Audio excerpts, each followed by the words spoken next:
아까 유승민 당선자께서 뭐 듣도 보도 못했다 이런 말씀하시는데 저는 듣기도 하고 좀 보기도 했습니다.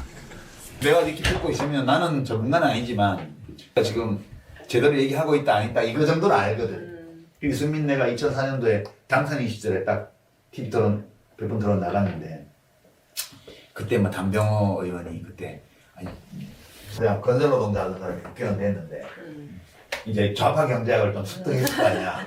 그래갖고 이제 지금 말하는 소득주도 성장 그런 얘기를 한 거야. 분배가 잘 돼야 이름은 이제 분배를 통한 성장이라고 표현을 했어. 그래가지고 뭐 어쩌고저쩌고 얘기하니까 이제 비웃는 거야. 유승민이. 그 자기는 뭐 그런 희한한 일은 듣도 보도 못했다는 식으로 막 면박을 했어. 근데 담병호 씨가 그걸 반박을 할 수가 없잖아. 반박을 못하는 거지. 그냥 내가 앞에 있다가 유승민 당선자께서는 못 들어보셨는지 몰라도 저는 보기도 하고 듣기도 하고 공부도 해봤습니다. 그랬거든. 그 1970년대부터 그 분배와 성장 사이의 관계를 연구하려고 얼마나 많은 모델이 나왔습니까? 칼로도 있고 파스네트도 있고 모델이 많아요. 당선자님 말씀해 주시고 그다음에 자경부에서 분명히 하실 말씀이 있을 것 같아서 기회 좀 드리도록 하겠습니다. 먼저 잠깐 말씀해 주시죠. 좀 답답한 생각이 좀 듭니다. 뭐냐면은 지금 아마 한국 경제가 정상적으로 이 분배와 성장의 이 바란스를 맞춰왔다라면 오늘 이 자리에서 우리가 분배냐 성장이냐 논란 자체를 안 해야 되리라고 저는 보고 있습니다. 성장과 분배와 성장은 이 경제학적으로는 정상적으로 간다라면 하등의 논리가 논쟁이 돼야 될 소재가 아닌 거죠. 그런데 이게 논쟁이 되고 있다는 것은 그동안의 그 왜곡된 성장과 왜곡된 분배 또 왜곡된 분배가 또 왜곡된 성장을 부추겨 왔던 한국 경제의 현실을 지금 우리는 이어서 접하고 있다. 저는 이렇게 좀 봅니다. 솔직히 말씀드려서. 이걸 자꾸 뭐 아니다 맞다라고 막 얘기가 되니까 저는 이제 참 보는 사람은 상당히 깝깝한데 지금 앞에서 우리가 진단할 때 다 얘기를 했습니다. 뭐냐면은 그동안 뭐 분배를 이뤄왔다고 하지만은 그 분배가 어떤 형상으로 나타나느냐라고 우리가 객관적으로 보게 되면은 된다고 보십니다. 지금 한국 사회는 10%의 상위층으로 부는 집중돼 가고 다수 90%는 점점 소외계층으로 떨어지고 있다는 거 이건 누구든지 다 인정하는 거지 않습니까? 이 하나만 놓고 보더라도 분배는 정상적으로 되지 않았다고 하는 겁니다. 그렇지 않습니까? 분배가 정상적으로 이루어졌다라면은 이런 극단적인 현상은 나타나지가 않죠. 나타나지 않는데 이 하나만 놓고 보더라도 분배는 정상적으로 이루어지지 않았던 것이고요. 또 우리가 아까 또 진단했던 중에 대공장들은 그런 대로 대기업은 그런 대로 돌아가는데 중소사업장은 상당히 어렵다라고 얘기를 했단 말입니다. 얘기를 했는데 이건 뭘 의미하느냐.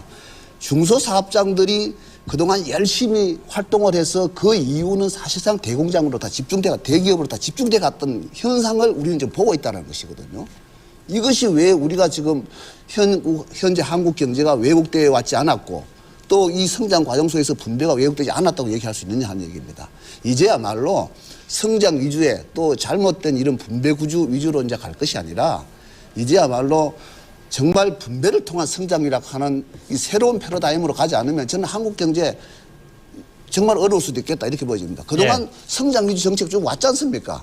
완 결과가 지금 이거란 얘기입니다.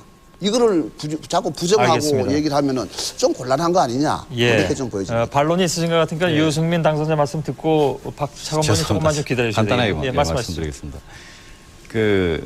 마지막에 이제 분배를 통한 성장을 말씀하시고요. 아까 유시민 의원께서 말씀하시고 지금 계속 이제 강조하시는 부분이 양극화, 불균형 이런 부분입니다. 물론 그 박정희 전두환 시절에는 일부러 성장 전략을 그런 불균형 전략을 쓴 것도 사실입니다. 그런데 그 이후에 우리가 경험을 보면요. 분배가 언제 제일 악화됐냐, 언제 제일 나빠졌냐를 보면 뭐 진위계수를 봐도 그렇고 상위 10%, 하위 10% 나누는 값을 봐도 그렇습니다. 이거는 우리가 생생하게 경험한 겁니다. IMF 같이 경제가 마이너스 6.7% 성장할 때 그러니까 성장이 아주 푹 떨어질 때 작년같이 그럴 때 분배가 굉장히 악화가 됩니다. 왜 성장이 안 되면 분배가 더 악화되고 성장이 되면 분배가 조금 좋아지느냐. 그거를 저는 꼭 아셔야 된다고 생각하는 게요. 성장이 되면 산업 저변도 늘어나고요. 그다음에 서민들도 일자리를 더 갖게 되고 그래서 분배 구조가 개선이 됩니다. 근데 성장이 안 되면 제일 견디기 힘든 게 가난한 서민들입니다. 그리고 제일 경쟁력이 없는 중소기업들입니다. 자영업자, 아주 영세한 사람들. 그러니까 우리가 왜 성장을 하느냐? 결국은 서민과 아주 경쟁력이 약한 소기업들 그 사람들을 위해서 성장을 하는 겁니다. 그런데 민주노동당에서는 분배를 통한 성장이라고 말씀하시는데요. 저는 뭐 그런 성장은 들어본 적도 없습니다만은 그 성장의 해법을 가져가지고 경제를 성장시키지 않으면 분배 구조가 나빠진다는 게 엊그제 아마 재경부에서도 그걸 발표했고 통계청에서도 발표를 했습니다. 그래서 그 관계를 만약 우리가 인정을 한다면 그러면 분배를 통한 성장이니 아니면 불균형이니 양극화니 이런 거를 성장하고 자꾸 오해를 시키고 자꾸 대립을 시키고 그래서 성장을 이야기하면 마치 분배를 반대하고 서민을 반대하는 사람 같이 그렇게 말씀하시면 저는 그건 굉장히 우리가 현실적으로 증명할 수 있는 모순이다 이렇게 생각합니다. 제가 예. 조금 이 부분에 관해서 먼저 제가 좀 말씀을 정리 좀 드릴게요. 잠깐 하도록 하겠습니다. 김영배 부회장께서 보충 발언이십니까? 예, 그럼 보충 발언 해주시고 자건보님 좀 뒤로 좀 돌려야 되겠습니다. 예. 그다음에 단 위원장께 좀 드리도록 하겠습니다. 예, 말씀하시죠. 이제 우리가 흔히 성장이라고 그러면은 뭐 이렇게 상당히 그 생산적인 거고 일하는 거고 분배하면은 막 좀 우선은 이제 노는 것이고 하는 이런 어떤 이분법적인 사고도 그동안에 상당히 많이 있었고 또 근로자들의 입장에 있어서는 분배 성장 일방적으로 가는 바람에 분배가 전혀 되지 않는다 하는 이런 어떤 그 성장과 분배를 하나의 선택적인 개념에서 지금 놓는 경향이 많은데 최근에 와서 우리 경제 시스템 속에서 보면은 이런 겁니다. 여기서 뭐 복잡한 우리가 이론을 전개할 수는 없고요. 좀 편안하게 말씀을 드린다면은 기차가 부산에서 서울로 간단 말이죠. 기차가 부산에서 서울로 가는 거는 성장이라고 이야기한다면은 가는 기차 속에서 1등 칸에 앉느냐 2등 칸에 앉느냐는 거는 분배다 말이죠. 그러니까 1등 칸에 앉느냐 2등 칸에 앉느냐 하더라도 기차가 움직이지 않고 부산 정거장에 있는데 거기에서 뭐 1등 칸 2등 칸 옮겨 타봐야 아무 소용이 없습니다. 서울로 가가지고 서울에 내려서 1등간 2등간 구분해도 되고 그런 것이기 때문에 결국은 분배라는 것은 그 내부에 있어서 하나의 자리바뀜이지만은 성장이라는 것은 이것이 구조의 변화고 목적지가 다른 겁니다. 그러니까 성장하고 분배하고가 마치 하나는 선택하고 하나는 포기하고 이런 개념으로 봐서는 특히 요즘 같은 정보화 사회에서는 안 된다. 이렇게 생각이 됩니다. 예. 재밌는 비유신데 그 비유에 동의하신지 안 하신지 모르겠습니다. 단당성자님. 예.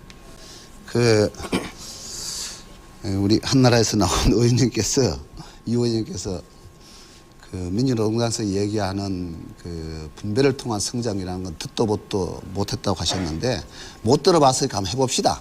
지금까지 성장 위주로 했지 않습니까? 그러니까 한번 해보면 아마 좋은 결과가 나올 것 같고요. 그 우리 김영배 그 부회장님이 뭐 성장과 분배를 일단 뭐 1등 칸, 2등 칸 구분 없이 서울 가서 보자라고 했는데 그러면은 1등 칸에 분배를 태워가지고 한번 가봅시다. 뭐 똑같은 거면 그렇게 해봐야죠. 그렇지 않습니까? 근데 그거 왜 굳이 안 하려고 합니까? 제가요, 왜 이런 얘기를 하냐면은 정말 이게 한국 경제가 왜곡되어 왔지 않았다라고 이야기하면은 저는 참 답답한데 이 증권거래소에서 2000년 4월 2일 날 이 결산 자료로 나온 자료가 있습니다. 여기 보게 되면요. 2003년 상장 기업 총 매출액이 480조입니다. 480조인데 단기 순이익은 18조입니다. 18조인데 전체 상장 기업의 순이익이 2002년보다 하면 줄었습니다. 줄어가지고 약 한 30% 줄었는데 10대 그룹은 도리어 6.5%가 증가했습니다. 예? 전체는 줄었는데 10대 그룹은 6.5%가 증가했습니다. 증가했고 그리고 10개 그룹 매출액이 190조로서 39.5%밖에 안 됩니다. 그런데 순이익의 비중은 13조를 차지해서 71%를 차지하고 있습니다. 이게 정상적인 경제 구조입니까? 아니지 않습니까?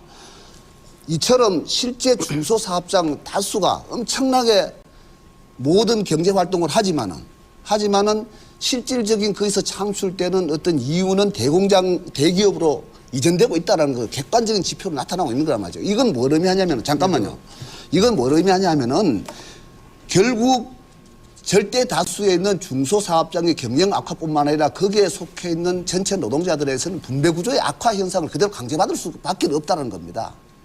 이것이 한국 경제 구조가 가지고 왔던 지금까지 왜곡된 경제 구조, 왜곡된 분배 구조, 이거 아닙니까? 이거를 왜 부정하려고 합니까? 이거를 인정하고 이 토대 위에서 그러면은 정말 우리가 중소기업을 어떻게 살려내고 또 중소기업에 살려내는 근무하고 있는 일하고 있는 이런 노동자들의 어떤 생활 안정도 만들어내고 그 토대 위에서 이 소비도 진작시키고 구매력도 높이고 그래서 내수도 활성시켜 나갈 것인가 이렇게 접근하는 것이 현재 우리 경제를 살려내는 길이 아니냐. 저는 이제는 정말 우리가 예. 좀 솔직하게 얘기를 해야 문제를 된다고 보는 생각합니다. 시각은 지금 똑같아요. 저희들도 그는 문제라고는 생각이 되는데 예.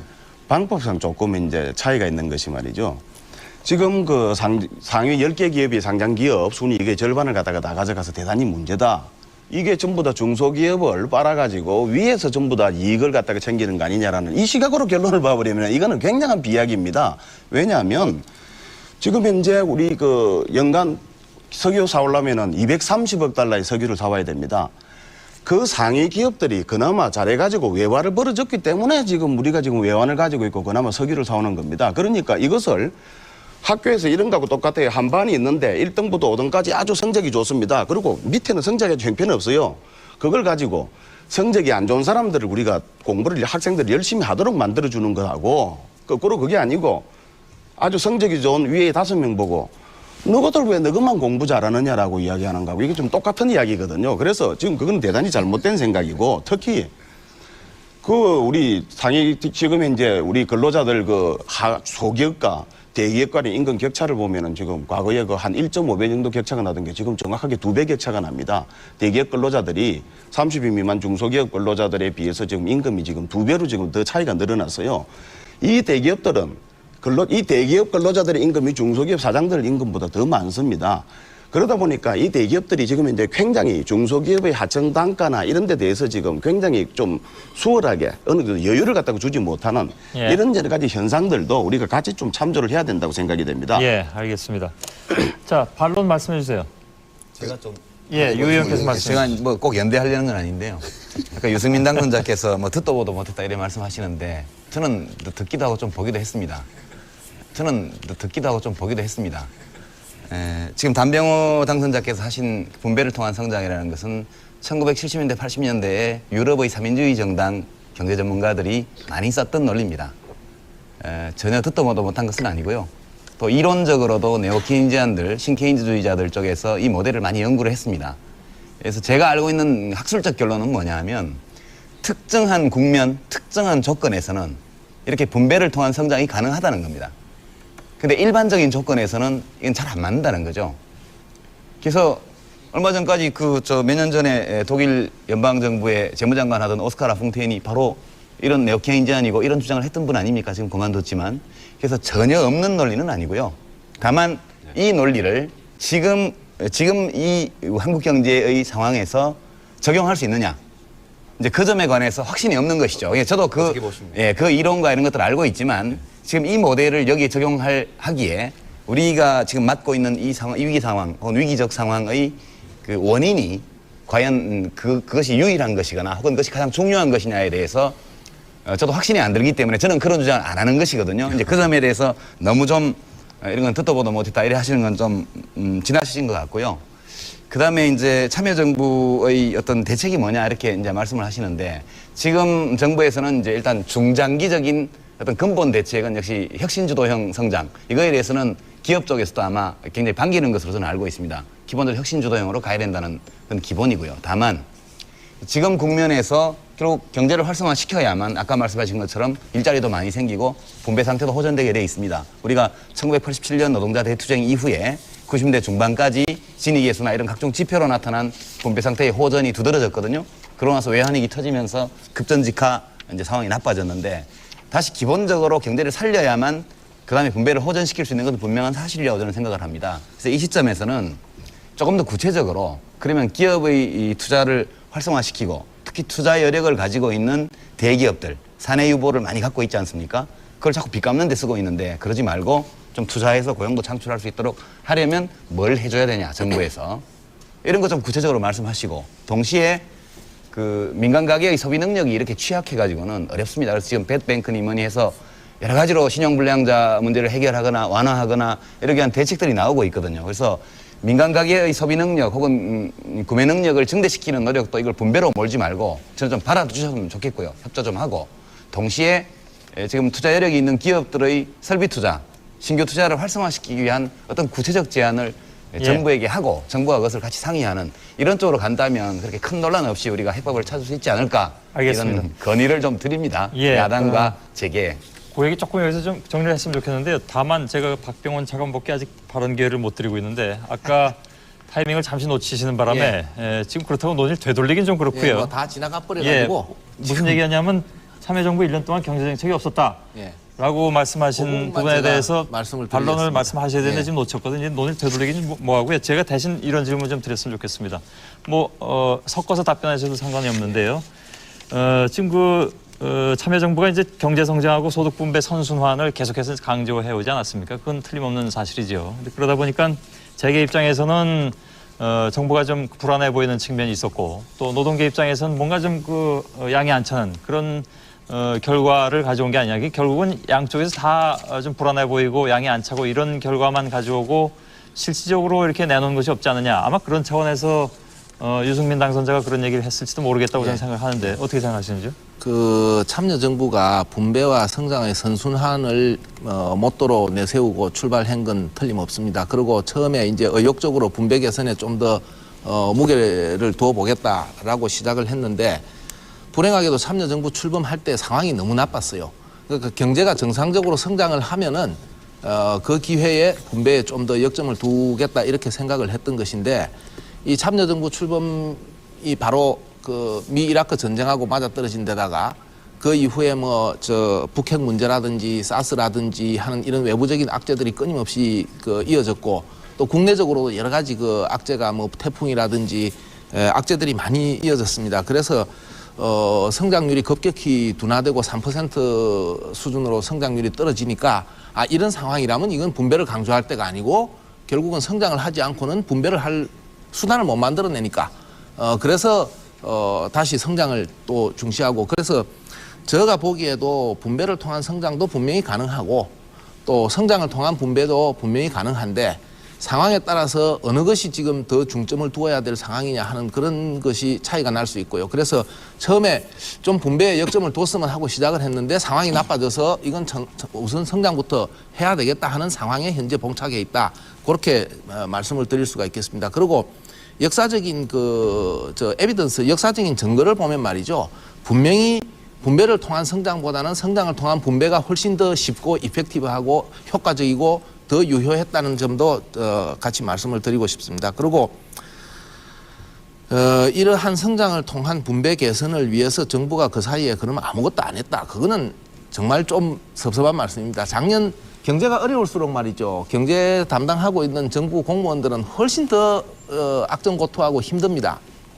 작년에 저희들이 경제정책의 모든 초점을 투자 활성화에 두고 굉장히 많은 실제로 과거와 달리 구체적으로 투자를 하려고 하는데 어떤 문제가 있어서 투자가 진행이 안 된다 하면은 그 끈에 걸려 있는 모든 애로사항을 마지막 한계까지 해결해서 실제로 투자가 될 수 있도록 하는 데까지 해주는 그런 방식으로 굉장히 많은 투자 성과를 투자가 가능하도록 만들었었고요. 또 올해 넘어오면서는 이게 단순히 투자만 일어나서 될 일이 아니고 그 투자가 일자리로 연결되는 투자가 돼야 되겠다 해가지고 올해 들어와서는 계속해서 투자를 강조하지만은 일자리 창출이 정책 목표의 최우선이다 해가지고 투자 중에서도 일자리 창출로 직결될 수 있는 그런 투자 쪽에 역점을 두고 굉장히 많은 정책을 발표를 했습니다. 불행하게도 올해 총선이 있는 바람에 국회가 몇 달 가동을 못 해가지고 저희들이 정책을 발표해놓고 그것을 하나도 입법화를 못했습니다. 이제 곧 국회가 열려서 그런 정책들을 다 입법화해 주시면은 바로 정책을 실천에 옮겨가지고 일자리 창출과 연결되는 투자 활성화에 효과를 볼 수 있을 것으로 생각을 합니다. 예, 알겠습니다. 또 좀 예, 말씀드리겠습니다. 박 대행님. 1시간 기다렸습니다. 굉장히 억울한 좀 생각이 듭니다. 예. 아까들 경제 어려워진 것이 마치 중소기업들이 중국이나 베트남으로 가는 것들이 임금 때문에 가는 것으로들 말씀들 하시고 사실은 그 중소기업들은 한국에서도 아주 저임금을 주는 업체들이었습니다. 그다음에 분배를 좀 많이 해가지고 뭐 현재 경제가 이렇게 된 것처럼 아까들 말씀하시는데 분배 받은 게 별로 없거든요 지금. 없는데 그 분배 때문에 지금 어렵다 말씀하셔가지고 좀 황당했는데 뭐 이렇게 생각합니다. 성장 없는 분배 없을 거고 또 분배 없는 성장이 있을 수 없다 이렇게 생각을 합니다. 근본적으로. 그래서 실제 뭐가 먼저냐 얘기할 수 있겠지만 어쨌든 분배와 성장을 결합하는 어떤 정책이 필요하지 않겠냐. 뭐 근본적으로 이렇게 생각하고요. 다만 이제 그런 가운데 분배하면서 요즘 소득 양극화가 너무 커져버려가지고 비정규직이라든가 이 저소득층은 실제 이 소비를 못하지 않습니까? 예. 소비를 못해서 내수 침체가 가 있고 또 고소득층은 뭐 명품만 찾아가지고 이 사람들은 달러를 쓰게 되는 것이죠 이게. 이런 구조들을 이제 개혁하는 방안을 세우는 게 좋겠다 말씀드릴 수 있고요. 참여정부의 경제정책 중에 꼭 경제정책이라고 볼 수는 없겠습니다만 하나 좀 그래도 좀 반가운 것은 정경유착의 고리를 끊겠다는 개혁정책은 참 환영한다. 사실 솔직히 저희가 왜 억울하다는 표현을 썼냐면은 IMF 경제위기 때 어떻게 했습니까? 정부가 외환위기다. 달러가 필요하다. 이 노동자들의 목을 막 자르는 정리해고를 받아들이고 소위 고용 질서를 흔들 수 있는 파견법을 받아들이지 않으면은 나라가 부도날 수 있다. 노동계가 양보해야 된다. 그래가지고 정말 그런 아픔을 겪으면서 우리가 이 정리해고법과 파기법을 받아들였습니다. 그러면서 정부가 약속한 것이 뭐냐면 기업이 반드시 투명하게 했고 어떤 중경유착의 고리를 끊겠다고 그랬습니다. 우리는 믿었습니다. 믿고 왔는데 지난 대선 불법 자금 수사를 보니까 말이죠. 100억, 150억 막 정치권에 갖다 주고 말이죠. 갖다 준 건지 가져간 건지 모르겠습니다만 그런 걸 보면서 그게 뭐 몇백만 원도 아니고 과연 기업들이 정상적인 돈을 버는 걸 줬겠느냐. 뭔가 편법이 운영했을 거라. 이런 것들 때문에 불신이 쌓여 있거든요, 이게.